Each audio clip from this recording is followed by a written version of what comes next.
मंडळी राम राम. आणि कुठे आज जेवण आहे म्हटल्यानंतर आणि तेही शेतामध्ये म्हटल्यानंतर चला मग सोडायचं तर अजिबात नाही. आणि माझा हे फर्स्ट टाईम आहे. दादाकडे तर दरवर्षी स्वयंपाक वगैरे असते, पण मी पहिल्यांदा यांच्या घरी आली. आणि त्यांच्या घरचा प्रत्येक कार्यक्रम कोणताही असो, बरोबर टाईम बरोबर करेक्ट असते. आणि आम्हीच थोडं लेट झालो येण्यासाठी, कारण की शेतामध्ये वगैरे होती, कांदे वगैरे तोडणं होतं, तर त्यामुळे हा व्हिडिओ दोनदा अपलोड केला. पण इश्यू असा झाला की एकदा बाहेरचं सॉन्ग असल्यामुळे आणि दुसऱ्यांदा YouTubeचं पण सॉन्ग होतं. तरी पण म्हणजे कॉपीराईट आलं, तर त्यामुळे हा आपला व्हिडिओ लेट झाला.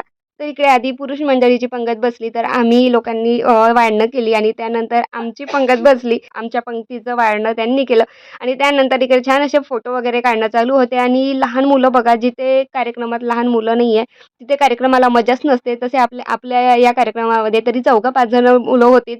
आणि मग चला इकडे आमचे जेवणं आवरतात. तर इकडे मुलं जे होते त्यांचे वगैरे जेवणं झाले आणि त्यानंतर तिकडे छान ते झाडाखाली वगैरे बाबांसोबत मस्त खेळणं त्यांचे चालू होते. तरी म्हटलं कैवल्य कुठेतरी हरवलेला आहे आणि हा बघा धावत आला आणि इकडे छान या फ्रेंड्स लोकांनी इकडे फोटो काढून घेतले. मग आम्ही कुठे काय मागं राहणार आहे. मग आम्ही सुद्धा फोटो काढून घेतली आणि आमच्या 4घी जणीमध्ये एक कमी होती, ती म्हणजे अश्विनी.